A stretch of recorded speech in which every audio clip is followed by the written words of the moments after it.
The question is that this bill now be read a second time. I call the member for Aston. Thank you, Mr Deputy Speaker. Mr Deputy Speaker, this bill abolishes a good program, the education tax refund, and replaces it with a fistful of dollars designed to shore up the electoral prospects of the Prime Minister. The bill itself should be called the Sugar Hit Bill, because that's exactly what the intent of this bill is. And make no mistake, it's actually about two things, and they're not to do with education. The two things are that it's about trying to compensate for the carbon tax, the world's biggest carbon tax coming the 1st of July of this year, and it's trying to add to the pretence that the government has some sort of economic credibility by delivering a budget surplus next financial year. I'll get to those 2 points in a minute, Mr Deputy Speaker, but let me get to the substance of the bill in front of us first. The bill itself firstly abandons the education tax refund. Now this tax refund was specifically designed to assist families with their education expenses. And Mr Deputy Speaker, we support that intent and we support the education tax refund because, as the member for Fowler pointed out, many families are doing it tough at the moment, and we know that education expenses have been going up. There's uniforms, there's school fees, there's textbooks, there's drama, there's music and all sorts of things that families need to pay for. So we're a strong supporter of the education tax refund to enable families to pay for those measures which specifically are tailored towards helping their children go to school. In fact, so much so are we supportive of this measure that we took to the last election a policy to increase the amount of money which people could claim against that education tax refund. But it was based, Mr Deputy Speaker, on an important principle. And it's the principle that the other side of this chamber have great difficulty with. And it's the principle of accountability. And it's accountability to the taxpayer who is paying for the payment, and it's accountability on behalf of the recipient to spend it according to what the desires of that payment was. And so the design of the education tax refund was quite simple. You simply had to collect the receipts of the items which went towards the education of your children. That was all. It's no great burden. If you go and buy textbooks, you get a receipt, you put it in your pocket, and then you can claim it back against your taxes and get a refund at the end of that financial year. That's what it required. And what that did, Mr Deputy Speaker, was two things. First of all, it created an incentive for people to actually spend the money on education rather than other things, because we think that's a good thing. And second, Mr Deputy Speaker, it created an accountability mechanism so that we ensured that the money which was set aside for the education expenses actually got spent on education expenses. So, Mr Deputy Speaker, we are in favour of this. We are in favour of supporting families with their costs of education. And so much so, Mr Deputy Speaker, that, as I mentioned before, we took to the last election a policy to indeed increase the amount of support provided to each family up to $1,000 for each secondary school-aged child and $500 for each primary school-aged child. And by contrast, the Labor scheme provides only $820 for each secondary-aged child and only $410 for each primary-aged child. But what this bill does is remove the linkage between the payment and education. That's what it does, because no longer do you have to collect the receipts, no longer do you have to ensure that the money has to be spent on education in order to receive that payment, but rather the payment just gets delivered directly into your bank account to spend on whatever you like. And Mr Deputy Speaker, we have seen this before. We have seen this before because we've had a pattern from this government, and we know through the GFC that there was $900 cash splashes which was provided to families. And yes, many of those families used it for the right purposes, to help them with their their food costs and with their accommodation costs and other costs that they were struggling with. But we also know, Mr Deputy Speaker, that a lot of that money was indeed spent on flat-screen TVs in China. It was spent on holidays. It was spent on some other unsavoury things, which I don't need to mention here. And it was spent, Mr Deputy Speaker, it was given to dead people. It was given to people who were overseas. And, Mr Deputy Speaker, I'm concerned that exactly the same thing will happen again here. Yes, a lot of people will use it for education costs, but there will also be people who use it for things other than the costs incurred for the education of their children.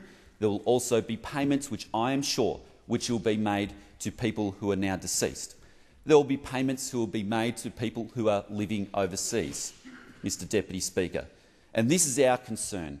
It breaks the nexus between the payment and the purpose for the payment, and consequently this core concept of accountability gets thrown out the window. Accountability, most importantly, for the taxpayer who is paying for this payment. They're the ones that are paying for it. It's not the Labor government paying for it, it is the taxpayer. They deserve accountability to ensure that their hard-earned dollars are going to where it's supposed to be delivered, and it's accountability on behalf of the recipient of that money to ensure that they spend the money on the purpose to which it was intended, Mr Deputy Speaker. But let me now go back to what this bill is really about. And as I said at the outset, it's really about two things. Compensating for the world's largest carbon tax coming to all families on the 1st of July, and it's about trying to add to the pretence that there will be a budget surplus of next year. Now, Mr Deputy Speaker, the carbon tax, the greatest carbon tax in the world, will hit every single family on the 1st of July this year. This was the tax which was supposed to reform the economy, according to the Treasurer. A clean energy future was going to occur, a transformation of Australia. But it's funny, Mr Deputy Speaker, it didn't get mentioned once in the budget speech. It's funny that. This was the big transformation of our economy. You'd think in the 14 pages, the half-hour speech, that the Treasurer might mention it once. No. But no, it doesn't mention the carbon tax, and we know why. We know why, because it is toxic. It is politically toxic for this government. And the reason it is politically toxic is because it puts prices up for every family across Australia, and it will cost jobs across Australia, Mr Deputy Speaker. When you look at the government's own figures, the carbon tax will increase electricity costs by 10% in the first year alone. According to the government's own figures, it will increase gas costs by 9% alone. It will cost jobs across Australia. The Victorian Treasury has done some analysis, and it says it will cost 24,000 jobs across Victoria. In my electorate alone, it will cost 500 jobs. And the reason why that occurs, Mr Deputy Speaker, is because it penalises our businesses but doesn't penalise the businesses that we're competing with from overseas. So a manufacturer in my electorate, which is struggling already with the high Australian dollar and fierce competition for China, will all of a sudden be imposed with additional costs, but the Chinese manufacturer will not have those additional costs.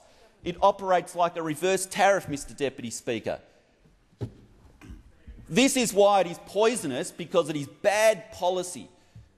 And of course it is based on a lie. It is based on the prospect that where the government went to the election promising that it would not introduce this carbon tax, and what does it do? As soon as it gets in, it introduces it. And this bill is all about trying to provide a little sugar hit to divert the people from the carbon tax which is coming your way. But of course it won't compensate for less jobs. It won't compensate for the higher prices which will be coming from the 1st of July. It certainly won't compensate for the continuing increase in prices which will occur, because the carbon tax is legislated to increase from $23 up to $29 in the first 3 years alone. Mr Deputy Speaker, it can't compensate for those things, and the government should not pretend that it will do so.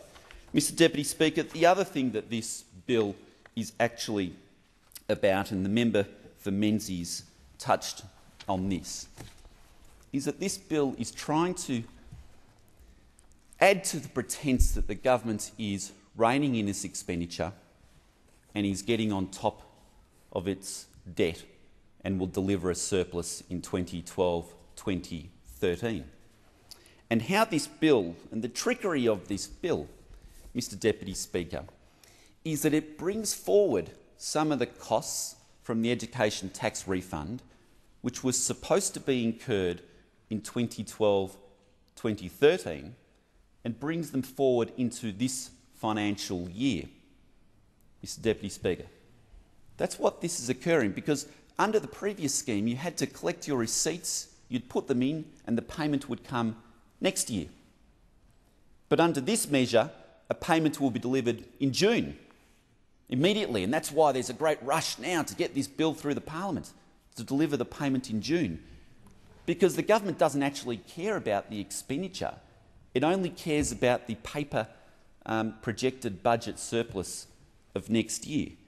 And indeed, Mr Deputy Speaker, if this payment was put into next year's budget, then half of the $1.5 billion budget surplus would be gone.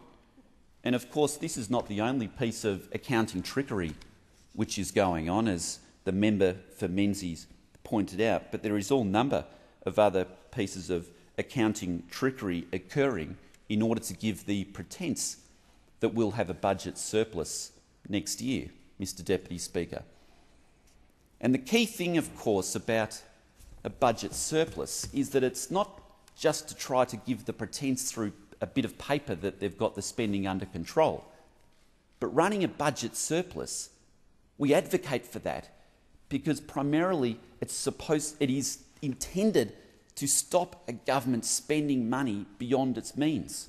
That's why we advocate for a budget surplus, is because it puts limits on the government expending money beyond its means.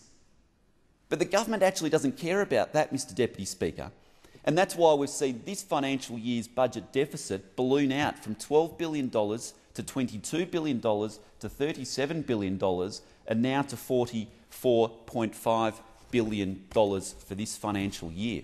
And it actually doesn't care about that, Mr Deputy Speaker, as long as it has the pretence that next year it will slightly get this $1.5 billion surplus. But Mr Deputy Speaker, the other thing that I would mention is, of course, we will not know whether they actually deliver on this budget surplus until the end of next year. Now, Mr Deputy Speaker, we know for sure that they will not deliver. And it's interesting that we have the member for Fraser in the chamber. And the member for Fraser, of course, has been a big advocate at looking at betting markets to determine what is the most likely outcome in politics. And he suggests that that's a very good predictor of what will occur. And in fact, the betting markets today have the odds on will the government deliver a budget surplus, not just project one, but actually deliver one in 2012-13. And Mr Deputy Speaker, the odds of them actually delivering a surplus is about $4, or maybe it's $5 now. The odds of them delivering a budget deficit for 2012-2013 is about $1.20. i.e. the markets themselves suggest there's about a 20% chance of them actually delivering a surplus, even taking into account all of their accounting tricks. And maybe the member for Fraser will be able to comment on that, because he has written extensively about how the betting markets are very good predictors in politics. And the betting markets are saying that there is about a 20% chance that they will actually deliver a budget surplus next year, even taking into account their accounting tricks, Mr Deputy Speaker. So, Mr Deputy Speaker, let me summarise. This measure before us is poor policy because it takes away the link between the payment and the actual intent of the payment. That's the first point. And it's also poor, Mr Deputy Speaker, because it's based on accounting trickery, trying to bring forward payments from next financial year into this financial year. And thirdly, Mr Deputy Speaker, it's actually all about trying to create a sugar hit for the carbon tax, which is going to hit all families on the 1st of July this year. Thank the member for Aston.